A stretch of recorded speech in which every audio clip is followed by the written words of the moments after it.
Hello, Rob here from the Flanagan Homestead. Today I'm going to start what I hope is going to be a really fun project. I've got my pond right here that's spring fed, and it's starting to fill up, but it's not filling up nearly as fast as I'd like because it's been the longest, driest summer ever, and there's just not much water coming out of the spring right now.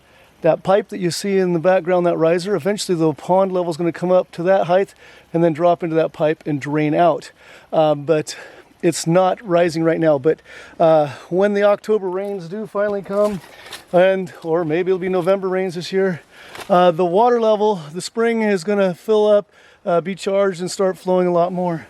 Right now, you can see that there's hardly any water coming through the spring whatsoever, which is not a good thing. But if you have a situation like this, you can take advantage of it. Normally, like most of the year, there's going to be 20 gallons per minute flowing through the spring. Right now there's maybe half a gallon per minute. Anyway, so if I want to make some features in the creek, now is a good time because the water's not flowing. So what I'm planning to do today is I'm going to hopefully find some logs that are hollowed out, or a half a log hollowed out, or maybe hollowed out myself, set it in here at an elevation that's higher than that top of that pipe, and then keep it horizontal. And then I'm hoping that I could have the water run following the inside of the log and then trickle off the end of the log. And if the water level's here, it'll fall directly into pond water, not onto ground itself, but it'll fall into the pond. And since I have basically no water to deal with up here right now, I'm gonna hopefully build that before the rains come. First thing I need to do is make sure that I have the log higher than the water level that it's going to be at. So this is not a traditional setup, but I got the transit out level about the height of the top of the pipe, and then just visually took a sighting on the bank, and then I knew the level the water is going to come up to, the pond water, and I just need to put my log higher than that. All right, my surveying wasn't done completely traditionally, but I got a good reading. 27 inches will be above the pipe, which is right here. So I'm looking at the level that I need. And so water should be coming up to right about where my knee is actually right now. So when I catch the water, I want to be at least a foot above it. I'll probably go, it looks like I need to go all the way back into where it narrows and shove the end of the log back there. And then I can run it out and drop it into here. It'll be dropping into shallow water, but it'll still be dropping into water. If I'm going to catch it all the way back there, and I need to bring it out to about where my knees are right now to drop it off so it's falling into the pond itself, I need to make sure I get a log long enough. So let's see what that measurement is.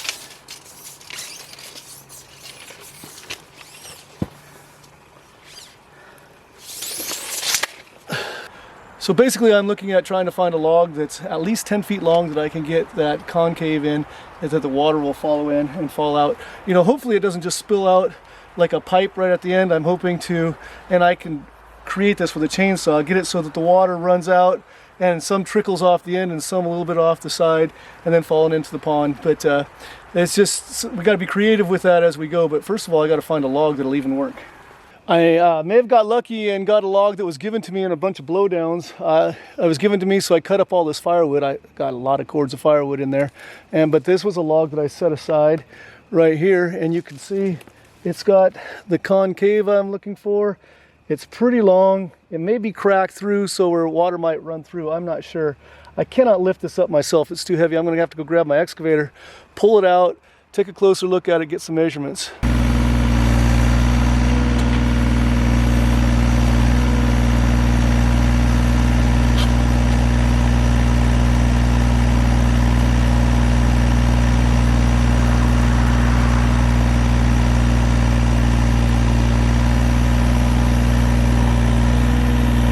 This is so promising. The rot of this maple rotted out the center of the log and created this hollow in it, but I'm afraid that it's going to lose the water up here, and back here the crack might be too thick and we'll be losing water. I might be able to seal it up. I don't know if I'm going to be able to get 10 feet out of this. I can always use my chainsaw and scrape some more and create channels where I need to, but this is looking somewhat promising. I don't know if you could pick this up on camera or not, but this channel is just amazing for running 20 gallons per minute of water through. And at the very end, it would fall off on the side and the end.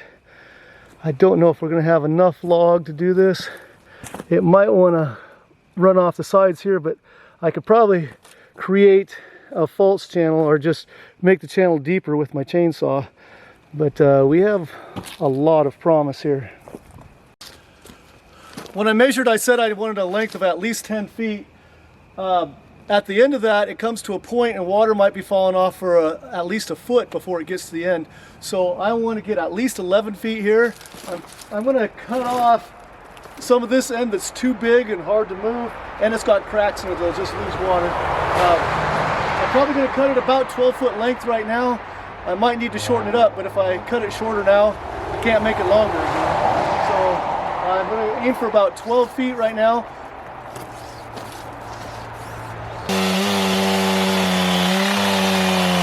All right, now I'm going to pick it up and lay it on a more flat area and rock it and kind of get a visual, because some of these grooves might be turned enough that if water's running in the channel, it may get enough to the side that it'll fall out. So I want to see what that's going to look like, but it's hard to do unless you're laying this flat.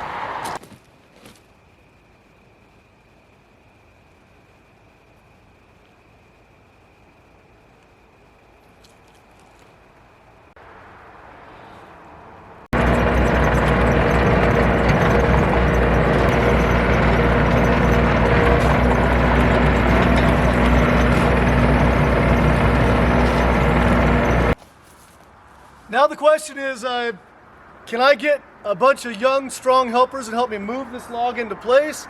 Or am I going to have to find a way to get the excavator in there?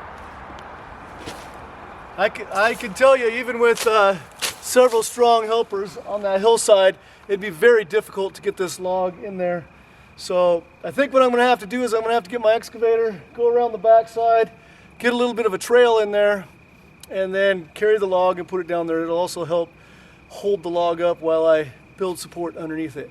But that'll have to wait for another day. It's getting late in the day and I have some other chores I have to get done on the property here. I've got a football game tomorrow, so I will probably be back on this weekend to try to finish this. So here we are back a few days later. Brought the log up to go with the excavator, pivoted myself and facing downhill towards the top of the pond.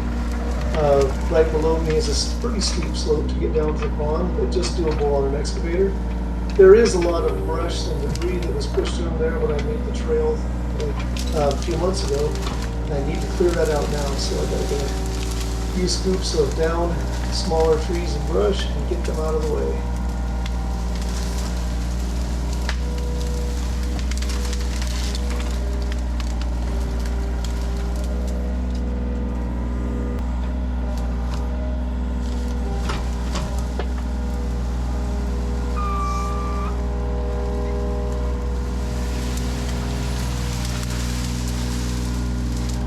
Here you see a fresh tree that I just pulled out of the ground, and now I'm going to go move the log. I've been moving the log, and I plan to use for the waterfall down the hill as I go, placing it forward. It's kind of in the creek bed right now. I need to get it out further towards the pond, and I need to turn it around.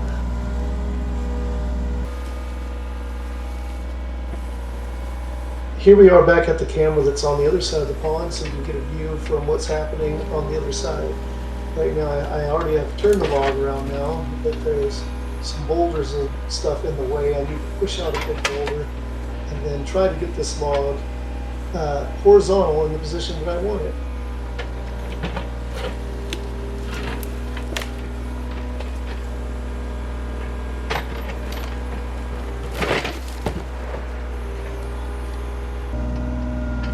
Okay, right now I am trying to get the log into place horizontal.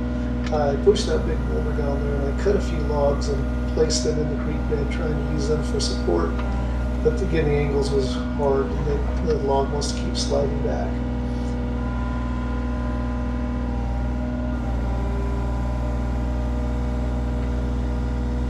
My hope is to grab the end of the log, hold it, lift it up, hold it in place, and get supports underneath of it.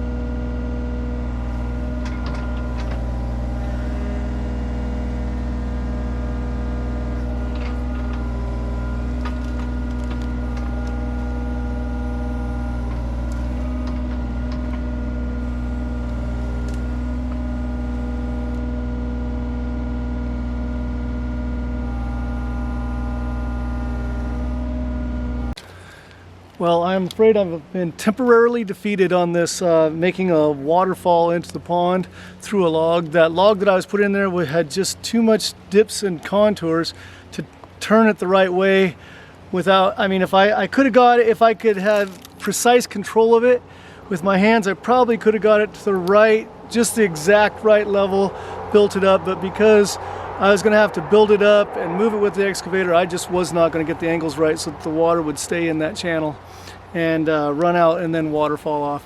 So I am temporarily defeated on this one. I am going to be looking for a straighter log that is either hollowed out or I can hollow out, and that I don't have, it won't be as artistic, but I need something that'll be easier to keep the water flowing out to the end and then fall off, and then I can contour the end and whatnot to make it a little bit more aesthetically pleasing.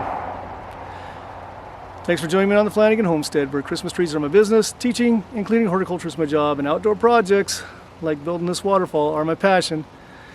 Hopefully I get it right next time. Hope to see you again soon. Be blessed, everyone.